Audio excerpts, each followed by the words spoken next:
Before we begin, drop a comment below with your country and what time it is right now where you're watching.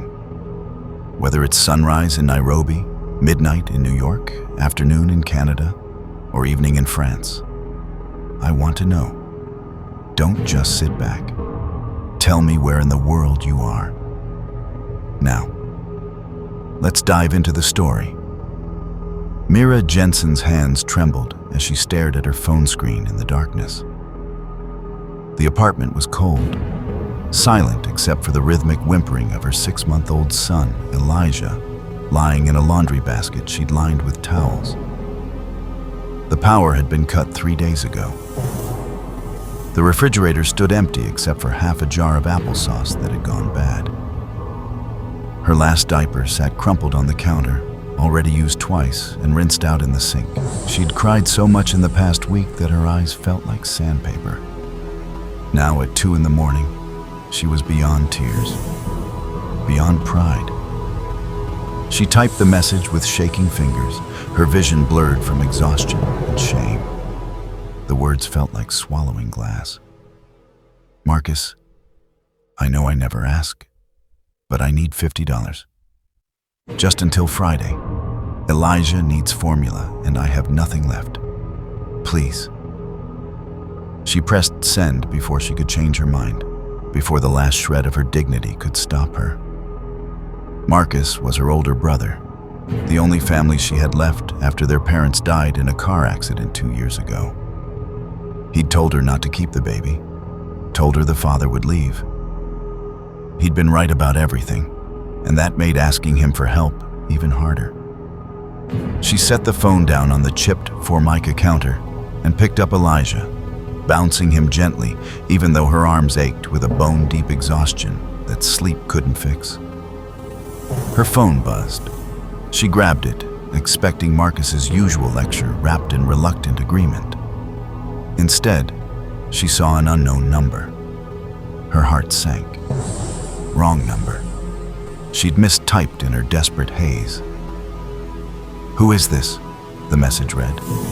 Simple, direct, not angry, just confused. Mira felt her face flush hot with humiliation even though no one could see her in the darkness. She'd just sent her most desperate moment to a complete stranger. I'm so sorry, she typed back quickly. Wrong number. Please delete that message.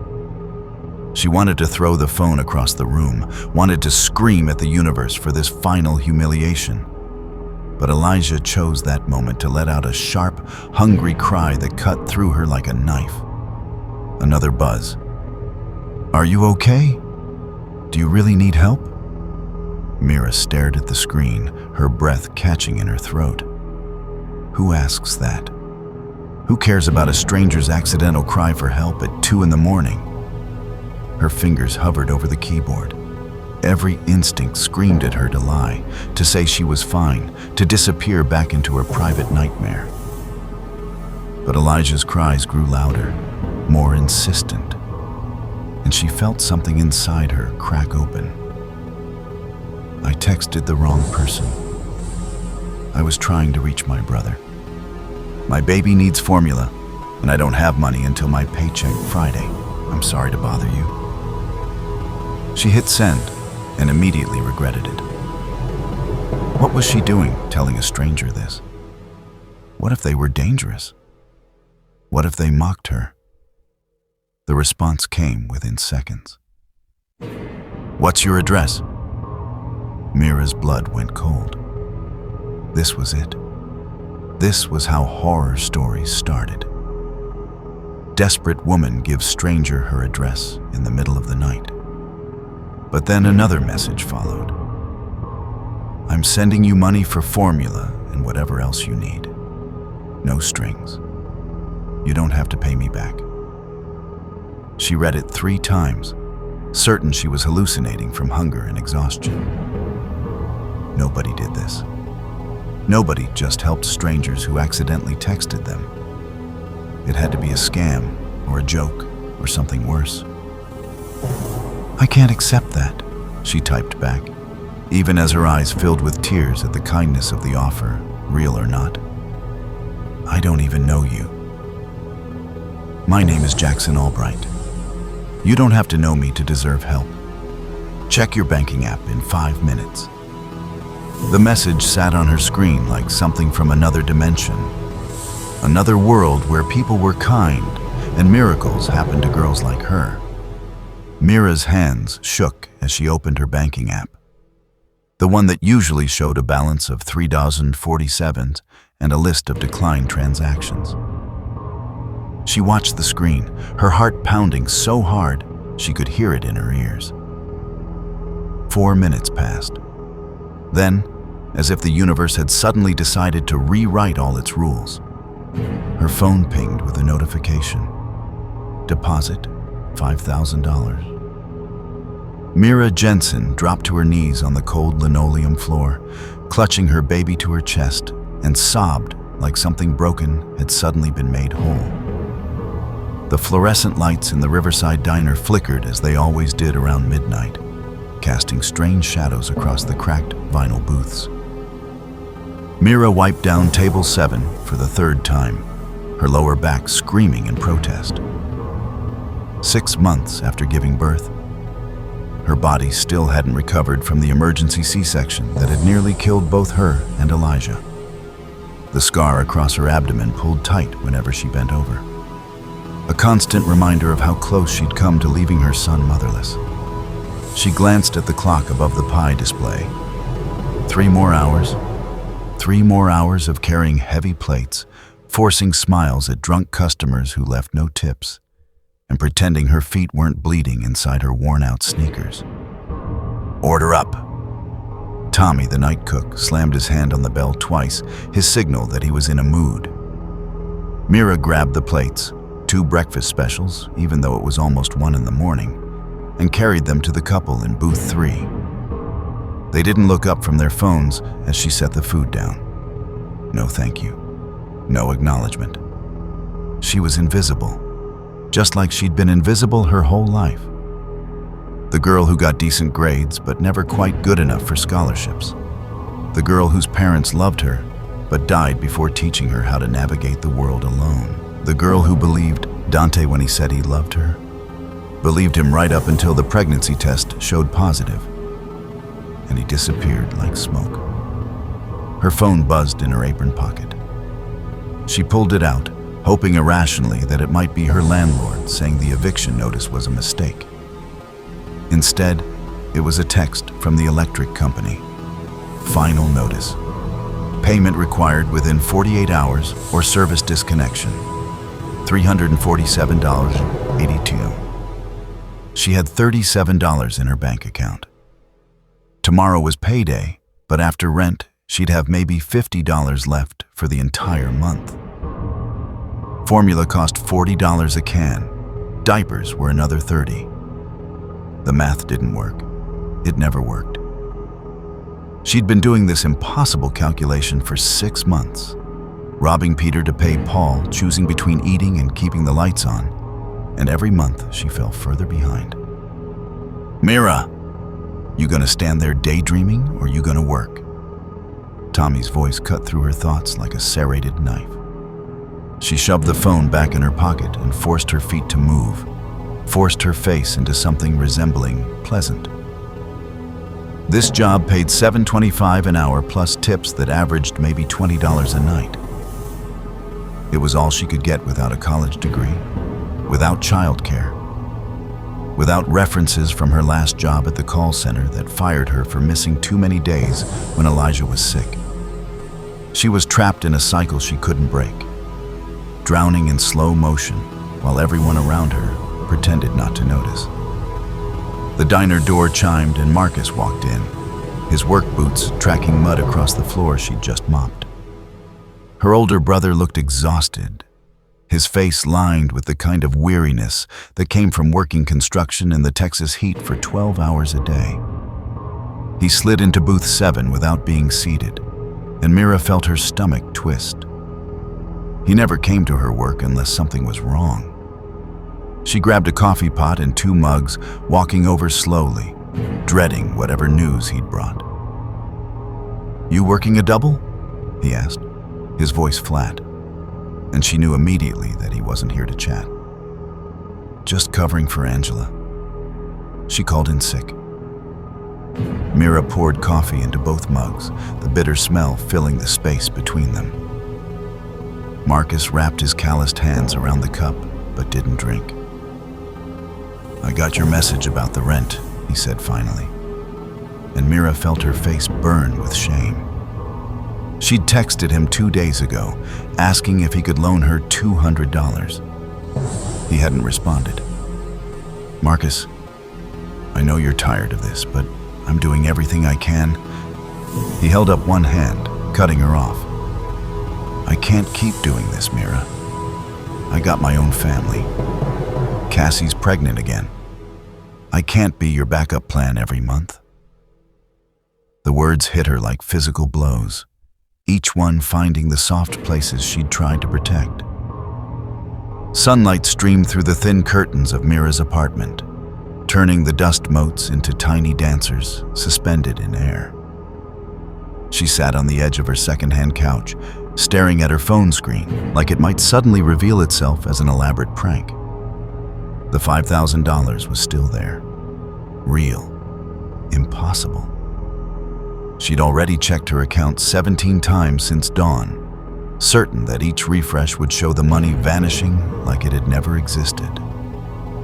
Elijah cooed from his makeshift crib, his belly full for the first time in days after she'd walked to the 24-hour drugstore at 3 in the morning to buy formula, diapers, and groceries. The cashier had looked at her like she was crazy, standing there at that hour with a baby, crying as she loaded infant formula into her cart. Her phone buzzed with a new message from Jackson Albright. "I hope you were able to get what you needed. No rush on responding. Just wanted to make sure you're okay." Mira's hands trembled as she read the words again. Who was this person? Why would anyone give a stranger $5,000 based on an accidental text message? She'd spent the last 6 hours alternating between gratitude and suspicion, her mind running through every possible scenario. Maybe he'd demand the money back with interest. Maybe he'd show up at her door with expectations she couldn't fulfill. Maybe this was how trafficking worked, how predators found desperate women with babies and no options. But then she remembered his words. No strings. You don't have to pay me back. She pulled up Google and typed his name with shaking fingers. Jackson Albright. The search results made her breath catch.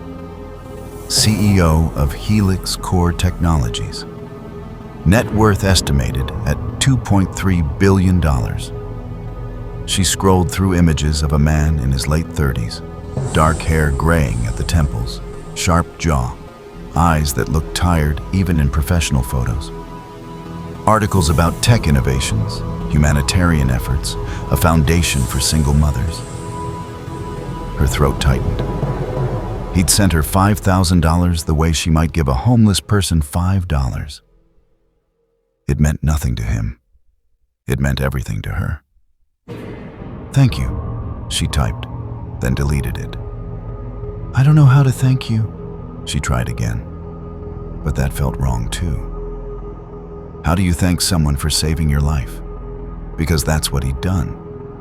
The electric company had agreed to a payment plan when she called that morning. The landlord had accepted partial rent with a promise of the rest by the 15th. She'd bought enough formula to last 3 weeks. For the first time in 6 months, she could breathe without that constant weight of panic crushing her chest. Finally, she settled on simple honesty. You saved us. I don't have words big enough. Thank you doesn't feel like enough, but it's all I have. Thank you, Jackson. His response came within minutes. Would you be willing to meet for coffee? I'd like to talk to you about something. Not about the money. About a job opportunity. Mira's heart stopped. A job opportunity. From a billionaire. From a stranger. Every warning bell in her head started ringing at once. This was it. This was where the trap closed. She'd read enough stories, heard enough warnings. But then she looked around her apartment, at the water stain on the ceiling, the cracked window patched with duct tape, the pile of past due notices on the counter. What did she have to lose? She was already at the bottom. When and where? She typed back, her finger hovering over send for a long moment before pressing it. Tomorrow, 2 p.m. The Meridian Coffee House on 5th Street. It's public, well lit. Bring your son if you need to. I understand if you're hesitant. You can bring a friend if it makes you more comfortable. The message felt careful, designed to ease her fears, which somehow made her more suspicious and more hopeful at the same time. Mira sat back against the couch cushions, feeling Elijah's warm weight against her chest as she held him. Tomorrow she'd meet the man who'd changed her life with a single bank transfer. Tomorrow, she'd find out what he really wanted. Tomorrow, everything might change again. She closed her eyes and, for the first time in months, let herself hope that maybe the universe wasn't entirely cruel, after all.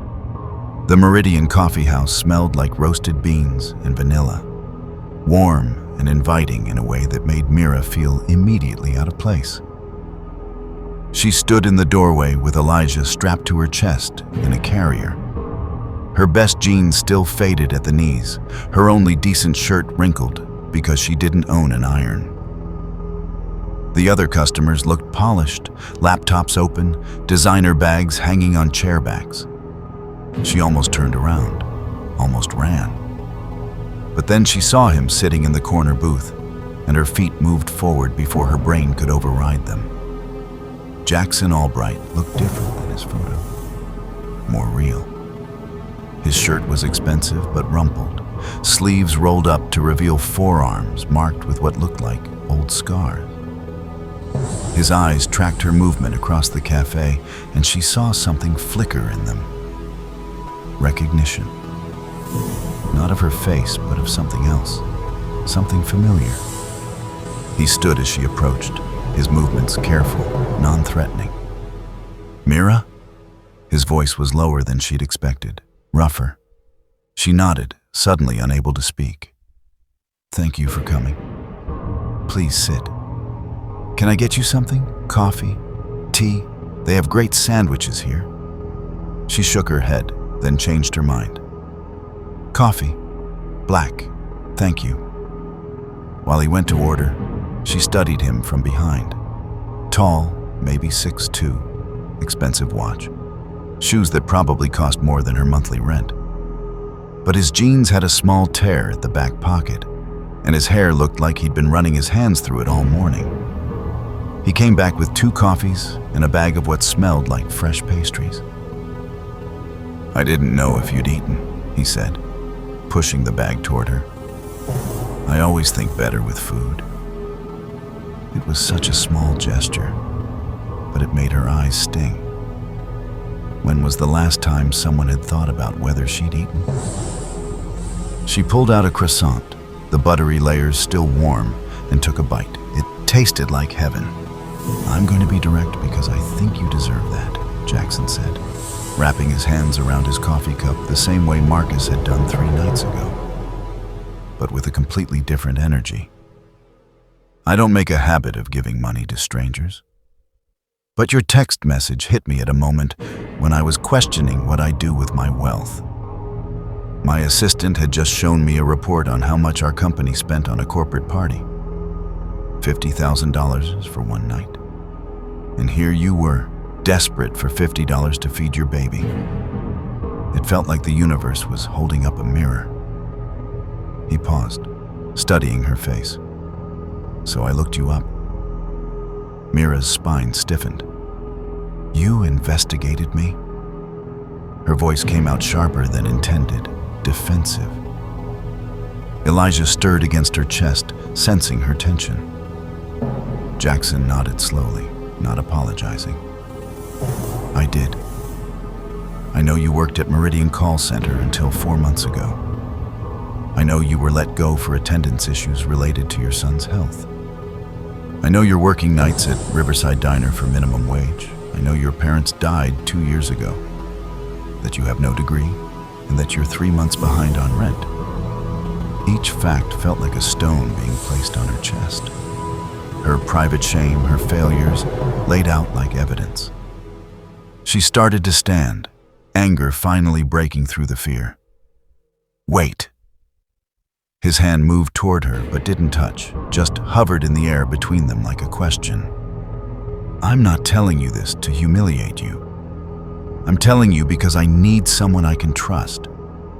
Someone who hasn't been corrupted by money or power or corporate politics. Mira, I looked into why you were really fired from the call center. You reported a supervisor for falsifying customer records. They blacklisted you for it. That takes integrity most people don't have. She sat back down slowly, her heart hammering. How do you know that? He smiled, and it looked sad. Because I have a lot of money, and money buys information. But information isn't the same as character. You have character. I need that. Helix Core needs that. Jackson pulled out a tablet from the leather bag beside him, his fingers moving across the screen with practiced ease. Helix Core Technologies has grown faster than I ever anticipated. We went from 15 employees 5 years ago to 1,500 today. And somewhere in that growth, we lost something. He turned the tablet toward Mira, showing her a complex organizational chart that meant nothing to her. We lost accountability. We lost the ability to see where money actually goes. I have a CFO, Vincent Harmon, who's been with me since the beginning. I trust him. But lately, numbers aren't adding up, and when I ask questions, I get answers that feel rehearsed. Mira looked at the screen, then back at Jackson, confusion written across her face. I don't understand what this has to do with me. I'm not an accountant. I answered phones for a living. Jackson leaned forward, his intensity making the air between them feel charged. But you noticed when something was wrong. At the call center, you saw patterns no one else saw because you weren't part of the system. You weren't invested in protecting it. That's what I need. Someone who can look at our financial records with fresh eyes. Someone who hasn't been taught what not to see. He paused, gauging her reaction. I'm offering you a job, Mira. Temporary at first. 3 months. Financial auditing assistant. $45,000, prorated for the trial period. The number hit her like cold water. 45,000. She made 17,000 a year at the diner. She sat frozen, her brain unable to process what she was hearing.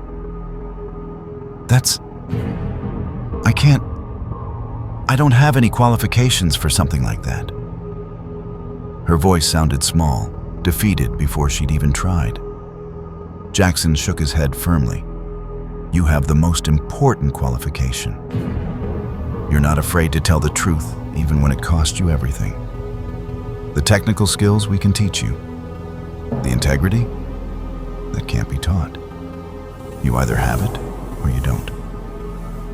He slid a folder across the table, thick with papers. This is the contract. Read it. Take it to a lawyer if you want. No pressure.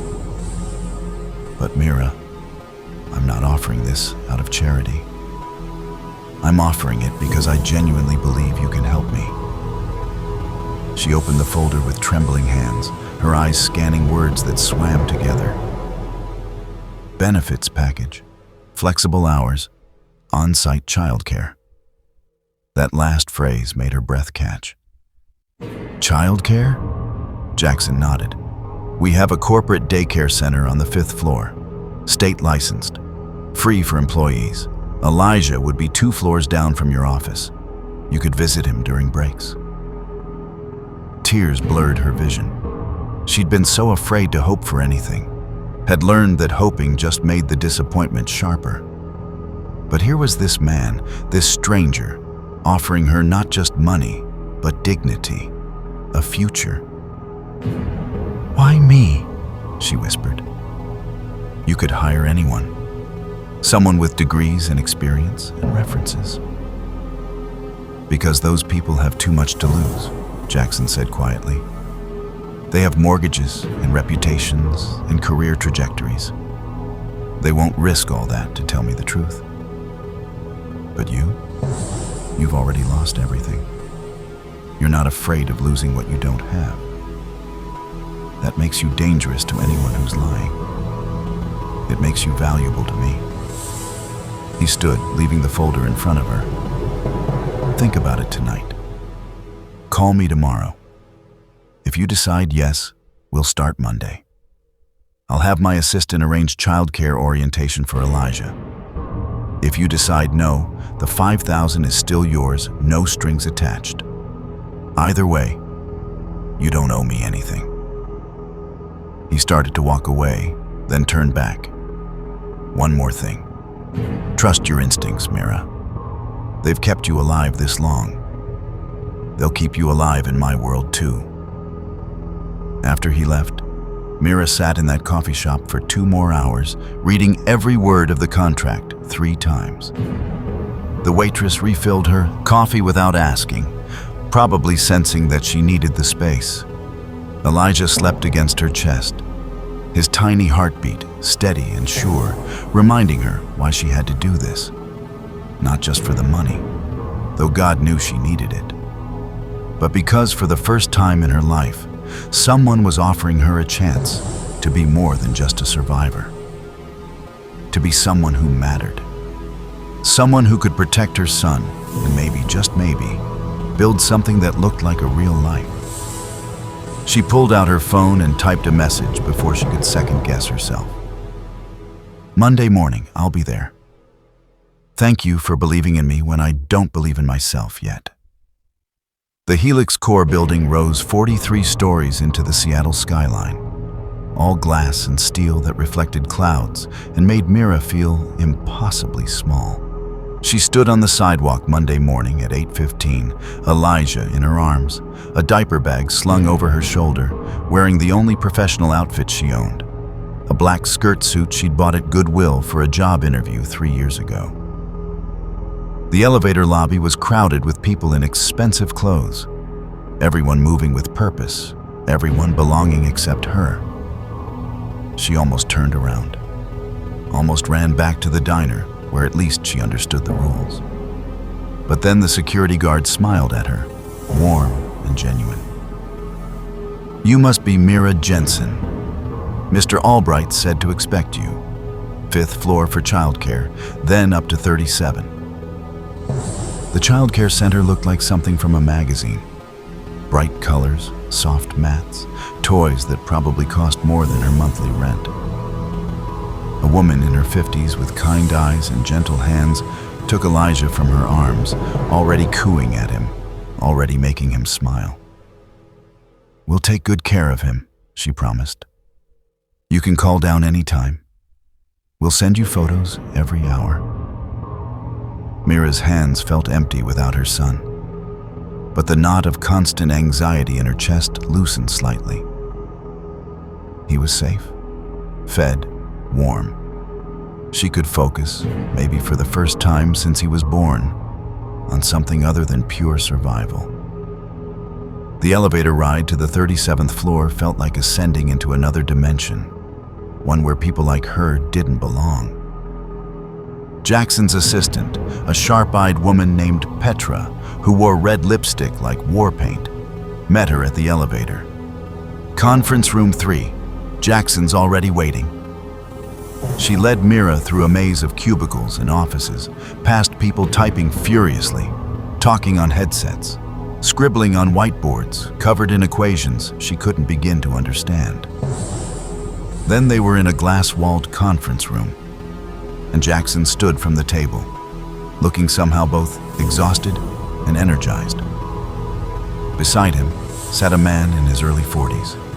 Silver hair, expensive suit, smile that didn't reach his eyes. "Mira, this is Vincent Harmon, our CFO. Vincent, this is Mira Jensen, our new financial auditing assistant." Vincent's handshake was firm, professional, but something about his grip felt possessive, controlling. "Jackson's told me about your unique qualifications," he said. And she couldn't tell if it was mockery or genuine acknowledgement. "I've prepared some training materials for you. Basic accounting principles, our financial systems, standard procedures." He gestured to a stack of binders that looked 3 inches thick each. "I expect you'll need a few weeks to get up to speed before you can contribute anything meaningful." There was something in his tone, something dismissive that made her spine straighten. "I learn fast," she said quietly. "And sometimes fresh eyes see things experienced ones miss." Vincent's smile tightened almost imperceptibly, but she saw it, registered it, filed it away. Jackson cleared his throat, breaking the tension that had formed like ice between them. "Vincent, can you give us the room? I need to brief Mira on her specific assignments." Vincent stood smoothly, gathering his tablet, but his eyes lingered on Mira for a moment too long. Warning or assessment? She couldn't tell. When the door closed behind him, Jackson sat heavily in his chair. "He doesn't know why you're really here," he said bluntly. "As far as Vincent and everyone else knows, you're a junior auditor hired to help with compliance documentation. Busy work, nothing threatening." He pulled out a separate folder, this one unmarked. "But what you're actually doing is looking for patterns, discrepancies, money that moves in ways it shouldn't." He opened the folder, revealing printouts of financial statements, wire transfers, purchase orders. 3 months ago, I noticed small amounts being routed through subsidiaries I don't remember creating. When I asked Vincent about it, he said it was normal tax optimization. But something felt off. Then I found payments to vendors I'd never heard of. Services we supposedly received, but I never authorized. Jackson's finger traced one line highlighted in yellow. $47,000 to Cascade Consulting Services. When I looked them up, the company was registered 3 months before the payment. Dissolved 2 weeks after. That's not tax optimization. That's fraud. But I can't prove it. I can't trace where the money actually went. And I can't investigate without tipping off whoever's behind it. Mira stared at the numbers, her mind already working, already seeing patterns the way she'd seen them at the call center when customer accounts didn't match billing records. "You think it's Vincent?" It wasn't a question. Jackson's jaw tightened. "I think it's someone with high-level access. Vincent's the most obvious suspect. But he's not stupid enough to do this alone. There might be others.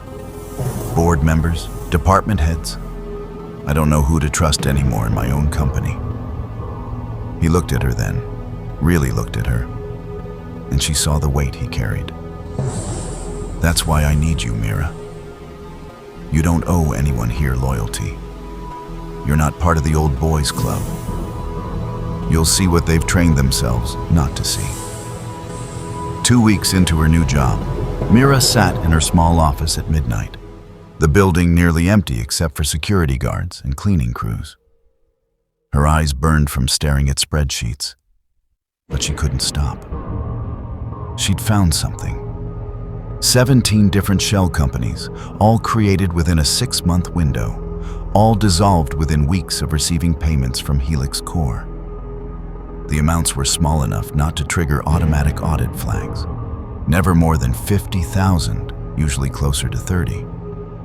But when she added them all up, the total made her stomach turn. 843,000 over the past 18 months. Nearly $1 million, siphoned off in amounts carefully designed to slip under the radar. But it was the pattern of the payments that told the real story. Every transfer happened the day after board meetings. Every vendor had a mailing address that traced back to a registered agent service, the kind used to hide real ownership, and every single payment authorization was signed digitally by Vincent Harmon.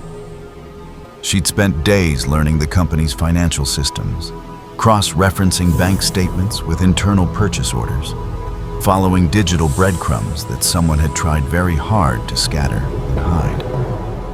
Her hands shook as she compiled her findings into a report, knowing that what she'd discovered could destroy careers, could put people in prison, could get her killed if the wrong person found out. Her office door opened, and she jumped, her heart slamming against her ribs. Jackson stood in the doorway, holding 2 cups of coffee, looking as exhausted as she felt. Petra told me you've been here until 1 or 2 a.m. every night this week. You're supposed to be working flexible hours, Mira, not killing yourself. He set 1 coffee in front of her, then froze when he saw her screen. You found something. She nodded, unable to speak around the fear clogging her throat. She turned her laptop toward him and watched his face as he read, watched the color drain from his cheeks, watched his jaw muscles work as he processed what she'd uncovered. Vincent, he breathed. It's really him. The betrayal in his voice made her heart ache. This wasn't just about money for Jackson. This was friendship, trust, years of building something together. I need you to be absolutely certain, he said, his voice hardening. Before I act on this, before I destroy a man's life and possibly my company's reputation, I need proof that would hold up in court. Can you get that? Mira pulled up another screen, this one showing bank routing numbers, corporate filings, tax documents she'd requested through channels that were technically legal but ethically gray. I can trace most of it, but there's a problem. Some of these transactions route through offshore accounts. I can see the money leaving Helix Core, but I can't see where it ends up. That requires access to international banking records I don't have. Jackson stood, pacing the small office like a caged animal. If Vincent realizes we're onto him, he'll destroy evidence. He has the access to wipe servers, alter records, make this all disappear. He stopped, turning to face her. How long until you have enough for the authorities? She did quick calculations in her head, factoring in the complexity of financial forensics, the legal requirements for evidence. 2 weeks if I work around the clock. Maybe 3 if I'm careful and don't raise suspicions. But Jackson, I'm not a forensic accountant. I'm finding patterns, but building a legal case? That's beyond my skills. You need professionals. He nodded slowly. I'll hire someone, quietly, through my personal lawyer, not company channels. But Mira, you need to be careful. If Vincent even suspects what you're doing. He didn't finish the sentence, but he didn't need to. She'd already thought through the possibilities. People who stole millions didn't hesitate to eliminate threats. She had Elijah to think about, a son who needed his mother. Maybe I should stop, she said quietly. Maybe you should bring in the professionals now, and I should just go back to... No! Jackson's voice was sharp, commanding. You've come this far. You've risked this much, and I need you to see this through. But I'm moving you and Elijah to a secure location starting tomorrow. Corporate apartment building we own, security on every floor. You'll work from there. No one needs to know where you are. Fear and determination warred in her chest. She thought of the life she'd had 2 weeks ago, the desperate woman texting the wrong number. That woman would have run. But this woman, the one who'd found her spine in this glass tower, couldn't walk away from what was right. The corporate apartment was on the 20th floor of a building in downtown Seattle. all modern furniture and floor-to-ceiling windows that made Mira feel exposed, even though Jackson assured her the glass was bulletproof. Elijah seemed to love the new space, crawling across carpets that didn't have stains, playing with toys that the company had provided. She worked from a desk overlooking the city, encrypted laptop connected to Helix core servers through channels that supposedly couldn't be traced. But she felt watched, hunted. Even though Jackson had told her she was being paranoid, she couldn't shake the feeling that someone knew what she was doing. On the 5th night in the apartment, her phone rang at 11 p.m. Unknown number. She almost didn't answer, but something made her pick up. Mira Jensen? The voice was male, smooth, familiar in a way that made her skin crawl. This is Vincent Harmon. I hope I'm not calling too late. Her blood turned to ice. How did he have her personal number? The company directory only listed her office line. Mr. Harmon? No, it's fine. What can I do for you? She kept her voice steady, even though her hands shook. I wanted to check in on your progress with the compliance documentation. Jackson mentioned you've been working quite hard, going above and beyond. Your job description? He said. The emphasis on those last words felt like a threat wrapped in compliment. Just doing my job, she managed, making sure everything's properly documented and accounted for. Vincent's laugh was cold. That's admirable. But you know, Mira, sometimes digging too deep can uncover things that are better left buried. Things that might be misunderstood by someone without the full context. I'd hate for you to waste time on rabbit holes that lead nowhere important. There it was, the barely veiled warning. He knew, or at least suspected. I appreciate the advice, she said carefully. I'll make sure to consult with you if I have questions about proper procedures. After she hung up, her hands wouldn't stop shaking. She called Jackson immediately, not caring that it was late. He answered on the first ring, and she realized he'd been waiting for her call. Vincent just called me, she said without preamble. He knows something's wrong. He's warning me off. Jackson swore softly. I was afraid of this. He's too smart not to notice unusual access patterns in the financial systems. Mira, I'm sending security to your building. They'll be outside your door all night. And tomorrow, we're accelerating the timeline. I'm bringing in Keller and Associates, the forensic accounting firm. You're going to hand over everything you found, and then you're going to take a very visible vacation. Make it look like you got overwhelmed and needed a break.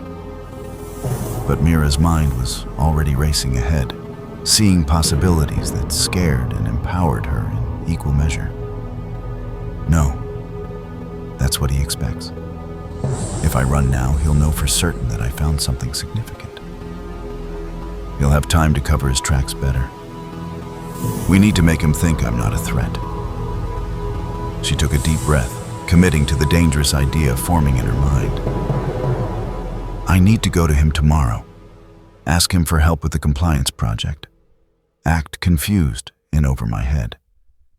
Let him think I'm exactly what he assumed from the beginning. An unqualified charity case who doesn't understand what she's looking at. Jackson was silent for a long moment. That puts you directly in his crosshairs.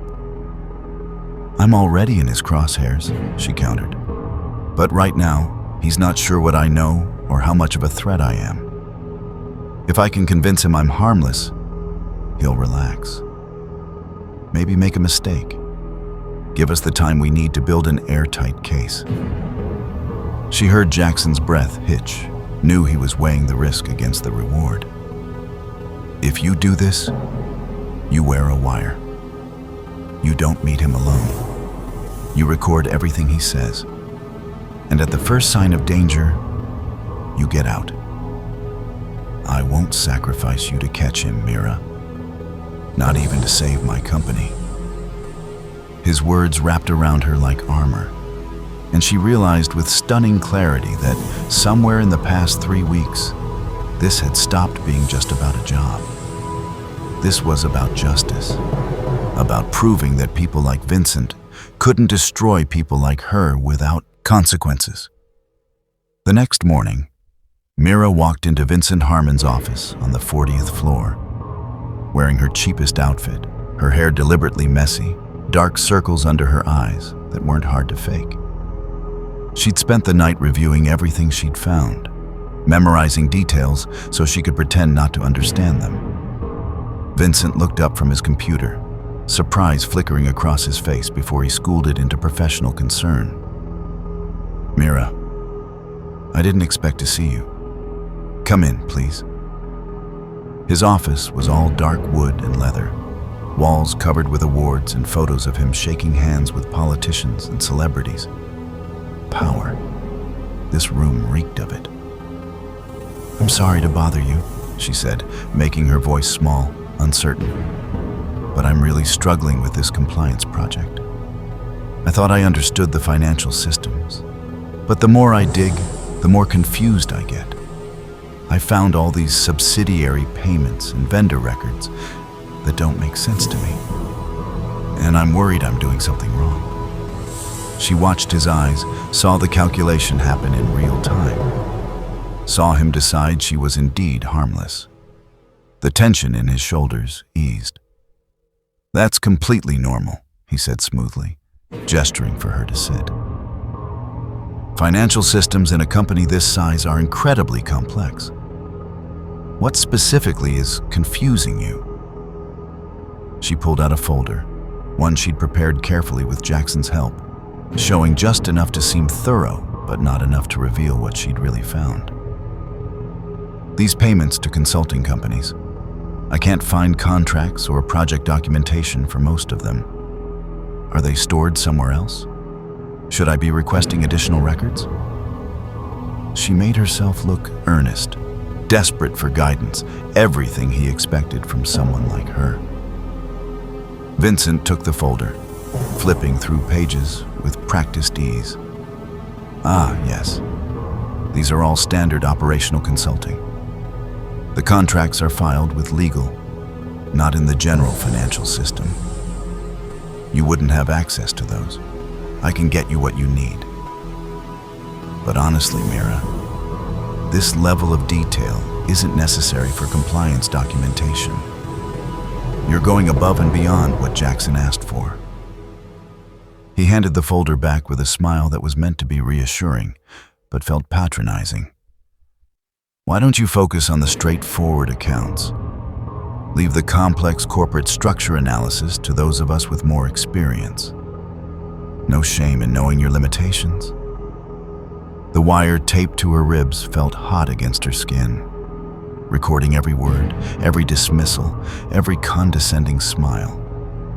And Mira smiled back, playing her role perfectly. "You're right. I was overthinking it. Thank you so much for your help, Mr. Harmon. I really appreciate you taking the time."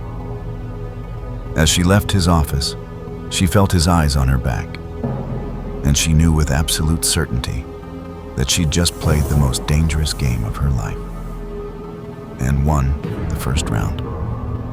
The conference room on the 42nd floor was packed with board members, their faces ranging from curious to hostile. Mira sat beside Jackson at the head of the table, with Keller, a sharp-featured woman in her 50s who ran the forensic accounting firm, on her other side. Across from them, Vincent Harmon looked calm, almost bored, but his hands gripped his tablet too tightly. It had been 10 days since Mira's visit to his office.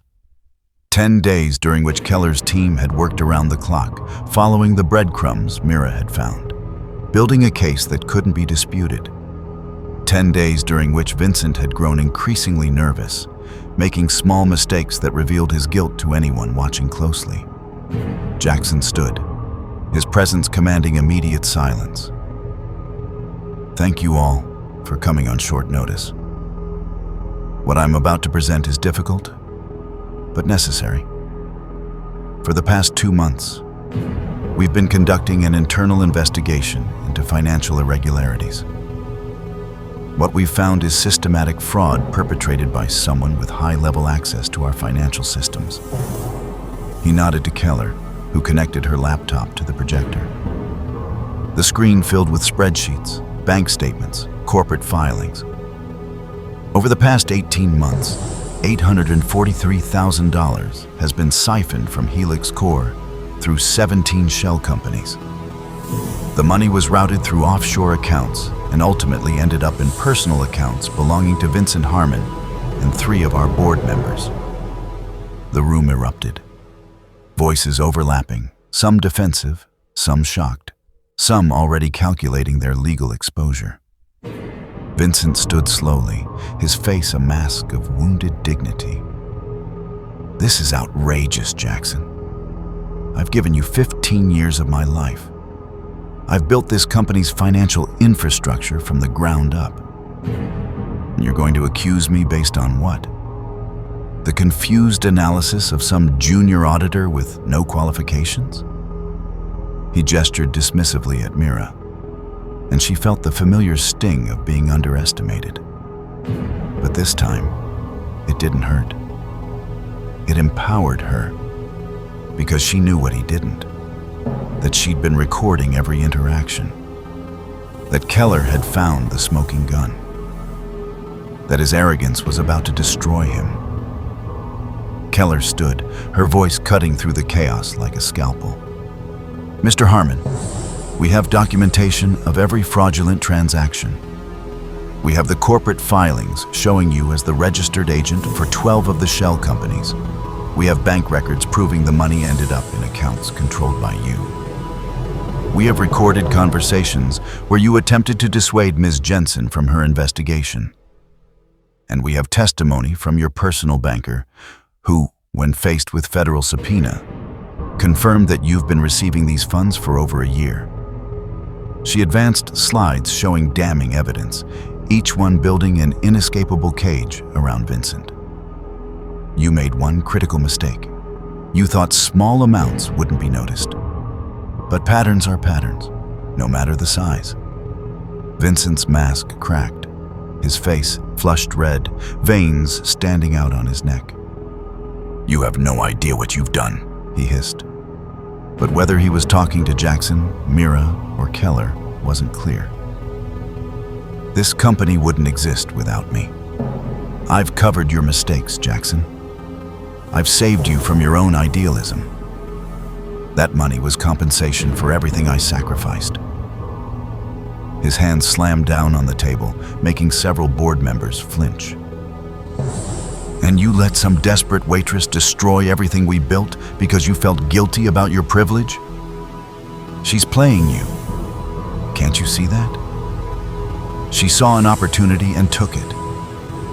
She's probably been planning this from the moment she sent that text message."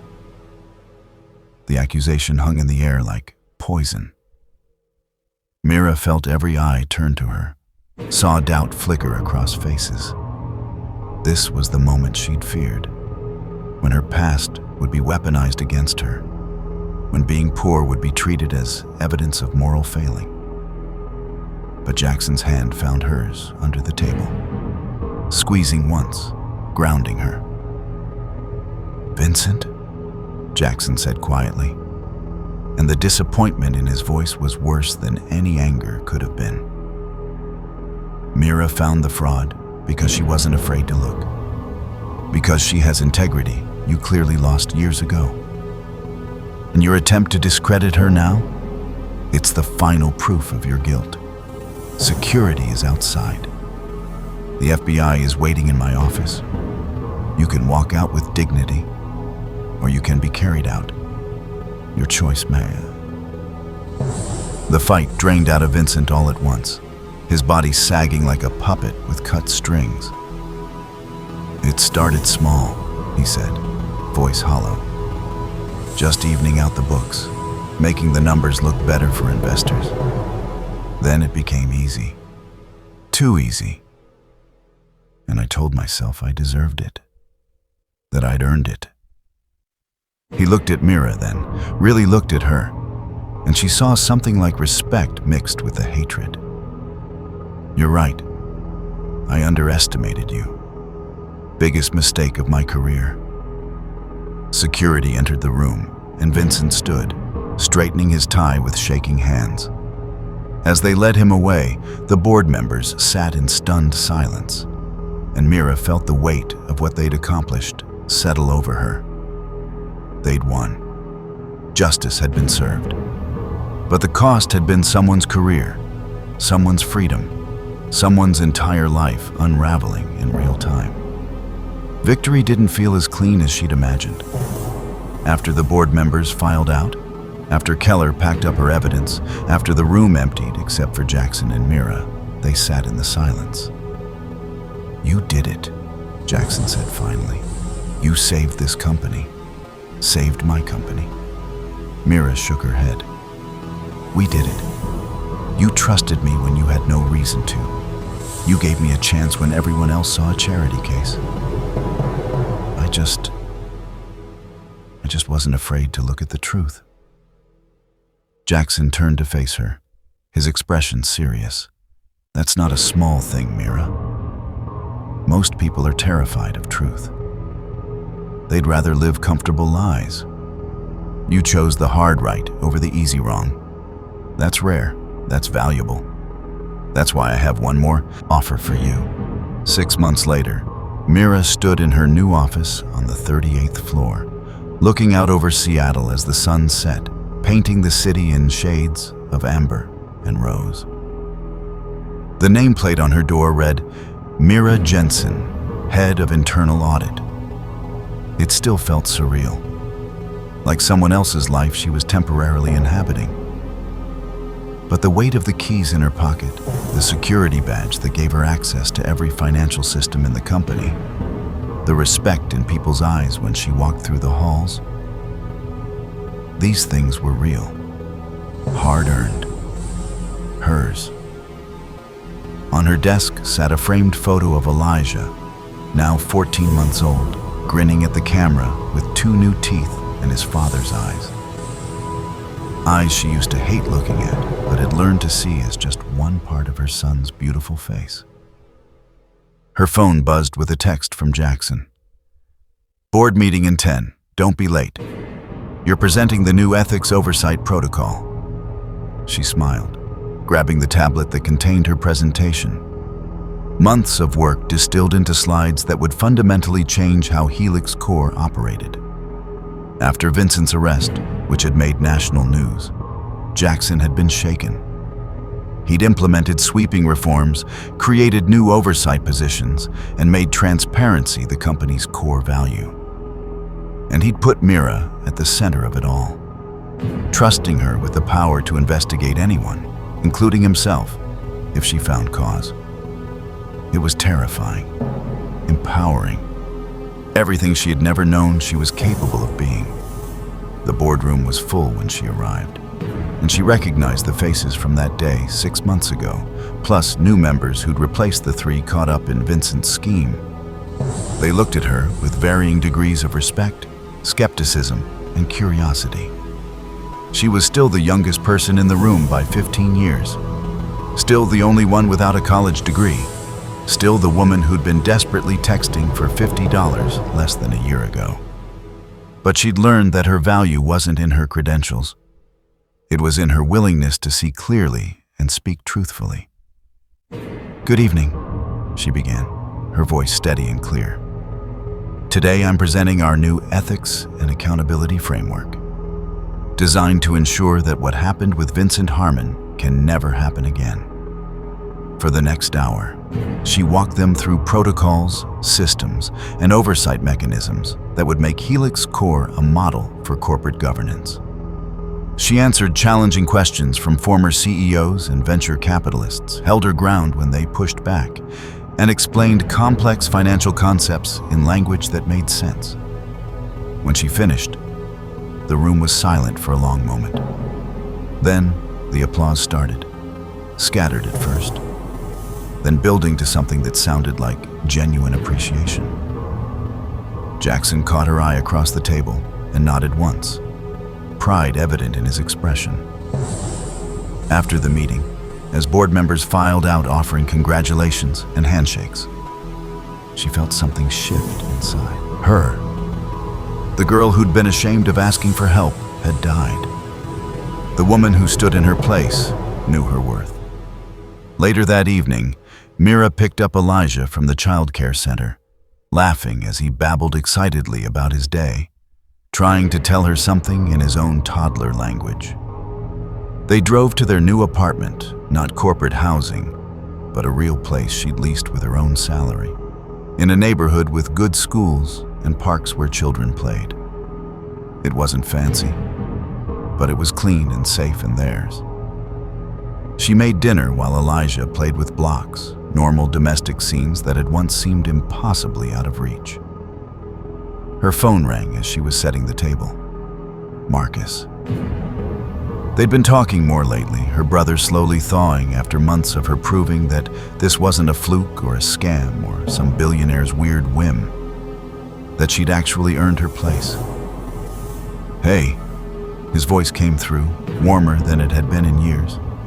I'm in Seattle next week for a job. Thought maybe I could take you and Elijah to dinner, if you're not too busy being important. She heard the gentle teasing under the words, heard the apology he'd never quite been able to voice directly. I'd love that, she said honestly. There's someone I want you to meet too. Jackson Albright, the man who gave me a chance. There was a pause, then Marcus's quiet response. I'd like that. I'd like to thank him for seeing what I was too stupid to see. That my sister is extraordinary. After she hung up, after Elijah was bathed and sleeping peacefully in his crib, Mira sat on her balcony looking at the city lights. She thought about the text message that had changed everything, the mistake that became a miracle. She thought about Jackson's inexplicable kindness, about her own courage in accepting help and then proving worthy of it. She thought about Vincent, now awaiting trial, and felt a complex mix of satisfaction and sadness. Justice mattered. Accountability mattered. But there was no joy in watching someone's life unravel, even when they deserved the consequences. Her phone lit up with one final message from Jackson. Thank you for today. You reminded me why I started this company, why integrity matters more than profit. You've changed Helix Core. But more than that, you've changed me.